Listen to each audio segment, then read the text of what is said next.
Possède 40 points d'avance sur Jean-Michel Bazir, mais il va tenter de grappiller quelques points pour rester en tout cas sur le podium. Aujourd'hui, il a une belle opportunité avec ce numéro 2, Prince du Verger, qui pour l'instant, Nicolas, ne colle pas. Hein. Jean-Michel Bazir prend ses précautions, il est pour l'instant sur la deuxième ligne. Voilà, il est en deuxième ligne. Jean-Michel va arriver gentiment au même moment que la voiture va commencer à se lancer pour vraiment profiter de l'aspiration, pour prendre un bon départ, essayer de prendre un bon départ. Voilà, c'est la casaque rouge. On sent que Jean-Michel Bazir prend toutes ses précautions avec ce numéro 2, Prince du Verger. On rappelle que le favori, c'est un Suédois, Yellow Eden, casaque noir et jaune, avec le célèbre driver scandinave Orian Kihlström qui est bien parti. Yellow Eden, mais pas aussi vite que Prince Vinoir.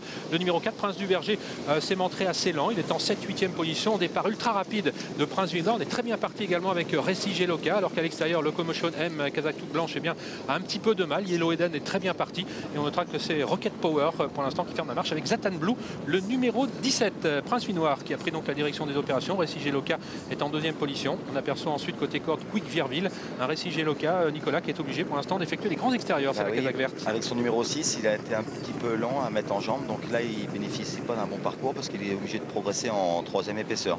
Et on voit Prince Vinoir, Jean-Michel Bazir qui reste en deuxième ligne mais qui ramène le petit peloton parce qu'il y a une cassure. Il y a beaucoup de trains en tête avec Prince Vinoir. Et en ce qui concerne votre jument, elle se trouve pour l'instant 10-13e position. On voit qu'il y a une cassure. Il y a 6 ou 7 concurrents légèrement détachés du reste du peloton. Et puis signe que l'allure est très régulière pour l'instant, très sélective. Ouais, ça avançait 8,02 en descendant. Donc c'est normal qu'il y ait un petit peu de chevaux qui sont à la traîne derrière. Et pour l'instant, Prince Vinoir qui a l'avantage. Récy Geloka toujours à l'extérieur. Yellow Eden qui est entre les deux. C'est le favori, on le rappelle. Quick Virville, le numéro 3, Kazaka Damier Blanc est en très bonne place. De même que Victoria Sizou. Et on notera que Prince du Verger, le numéro 2, vous l'apercevez à droite de votre écran, est en train d'effectuer seulement la jonction. Et un Récy Geloka qui seulement maintenant va tenter de se rabattre. On ne sait pas s'il va pouvoir aller jusqu'au bout comme ça, Nicolas, car il a fait beaucoup d'efforts. Oui, il a fait un petit peu le premier kilomètre en troisième épaisseur, mais Yellow Eden, c'est pas qu'il l'a contré au début, mais il n'arrivait pas à progresser mieux, donc il est resté un petit peu en dehors. Et Prince du Verger progresse maintenant. On aperçoit ses petites oreilles rouges, et dans le sillage de ce numéro 2, Prince du Verger, se trouve Eric Raffin avec Strong Boy, le numéro 10, qui a un parcours en or. On notera que le numéro 12 vient d'être disqualifié. Laika Eka, alors qu'elle n'était pas dangereuse. Récy Geloka qui a toujours l'avantage devant un étonnant Prince Vinoir, le numéro 4, qui semble aller extrêmement facilement, Nicolas, alors qu'il reste 500 mètres à parcourir. Ah oui, là on est obligé un petit peu de venir en dehors avec ma jument, mais elle est loin, hein. Ça va être dur. Elle progresse, elle refait du terrain, c'est une casaque bleucienne, mais vous l'avez dit, très loin des premiers. Toujours Prince Vinoir qui va peut-être créer une grosse surprise. Quick Virville est bien placé. Prince du Verger, ça devient dur pour Récy Geloka. Ouais, Prince du Verger qui est au galop malheureusement, alors qu'il s'annonçait. Yellow Eden est un petit peu dans la boîte pour l'instant. Prince Vinoir qui a toujours assez nettement l'avantage, attaqué par Quick Virville. On finit fort tout à l'extérieur avec toujours ce numéro 10, Strong Boy, qui va tenter d'obtenir une belle place, mais Prince Vinoir va peut-être faire la décision. Non, il est débordé par Quick Virville. Prince Vinoir va-t-il résister au numéro 10? Non, ce sera le 10 qui va prendre la deuxième place. La troisième place qui va revenir donc à Prince Vinoir. La quatrième à Phil Desbassières. Et votre jument, Nicolas, qui a très bien fini à la cinquième place. Le numéro 13, Image of SF. Son dernier kilomètre a été de toute beauté.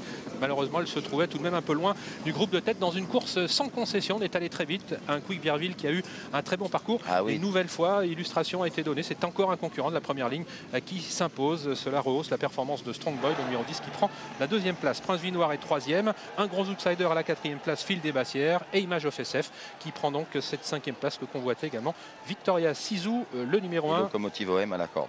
Voilà, très bon parcours en tout cas qu'a donné Mathieu Abrivard à ce numéro 3, Quick Virville. Et on vous le dit, on le répète à chaque fois, les places à Autosar sont prépondérantes pour faire l'arrivée.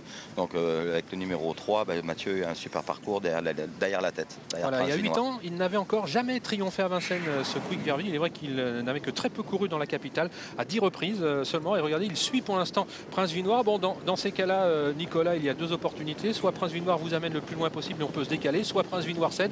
Et bien après, il faut beaucoup de chance pour trouver l'ouverture. Voilà, ça va que le cheval de l'extérieur a cédé, donc Mathieu n'a pas eu de problème pour pouvoir sortir. Mais des fois, vous avez un rideau de chevaux devant vous, vous êtes bloqué, vous ne pouvez pas passer. Alors on voit l'un des favoris qui progresse à l'extérieur en troisième épaisseur, c'est Prince du Verger. Il en était, on l'a dit, à sa 10e tentative, à sa 11e tentative de l'hiver. Peut-être a-t-il ressenti un petit coup de fatigue. Bon, ça lui arrive de temps en temps de se montrer fautif. Oui, mais c'est quand même plus un cheval de longue distance que de vitesse. Vous l'avez bien vu, sa mise en jambe était un petit peu lente. Et votre lente. jument est très loin. Kazakh Bleu Ciel, elle a très bien progressé à cet instant, tout en n'ayant pas été très heureuse. Il faut qu'elle fasse le tour de tout le monde. Bah oui, il y avait une course avec beaucoup de trains. Elle faisait partie du deuxième peloton. Après ça, vous tombez sur des chevaux qui sont fatigués. Vous êtes obligé de faire le tour d'eux. Et bon, elle a fait une belle ligne droite. Hein. On ne peut pas lui reprocher grand-chose. Elle était courageuse. Ouais, elle devrait trouver son jour très prochainement. On a longtemps cru que Prince Vinoir allait créer une très grosse surprise. Il est encore en tête ici à 150 mètres du poteau. Il va trouver la route un tout petit peu longue dans la phase finale. Et c'est Quick Virville qui vient le dominer. Et puis on notera donc le très bel effort final de ce Strong Boy, le numéro 10, qui obtient donc une très nette deuxième place. Et Phil Desbassières, ouais, qui se rappelle un petit peu à notre bon souvenir, car ses dernières tentatives, tout du moins à Vincennes, car il s'était bien comporté à Cagnes-sur-Mer, n'étaient pas fameuses. Aujourd'hui, il a pu bénéficier d'un bon déroulement de course. On retrouve donc Prince Vinoir, ce numéro 4, avec Pierre-Édouard Marie. On vient de le voir qui vient de lui déboucher les oreilles. À cet instant, il semble encore fringant, Nicolas. Ah oui, il s'en va comme pour le faire. Et puis bon, ça ouvre la porte à Mathieu quand Peter a accéléré. Prince du Verger qui fait la faute extérieure. Strong Boy finit très très bien.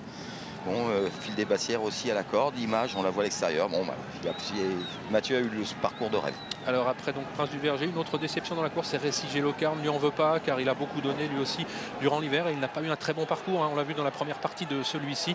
Il a dû trotter nez au vent en troisième épaisseur. Il n'a pu se rabattre qu'au début de la montée, donc ça se complique dans ces conditions. Bah oui, il est obligé de présumer un petit peu de ses forces en début de parcours. Ça l'a fatigué, donc c'est normal qu'il ait cédé. Mais bon, il n'y a pas grand-chose à lui reprocher parce qu'il était premier ou second dans toutes ses dernières performances. Donc c'est vraiment un faux pas aujourd'hui. Première victoire en tout cas en 2012 dans les courses événements pour Mathieu Abrivard. Son dernier succès remontait à son Alzan le 18 décembre. Il a dû se régaler aujourd'hui Mathieu car il a eu le parcours en or, celui que tout driver aimerait avoir dans les courses. On notera donc la très bonne confirmation du talent de Strong Boy qui prend la deuxième place. Prince Vinoir qui crée la surprise ensuite avec Phil Desbassières et ses images au FSF qui complète la bonne combinaison de ce qu'a regardé l'entraîneur Christophe Gallier. C'était l'entraîneur du champion Jacques de Bellouet. Olivier, Nicolas, merci.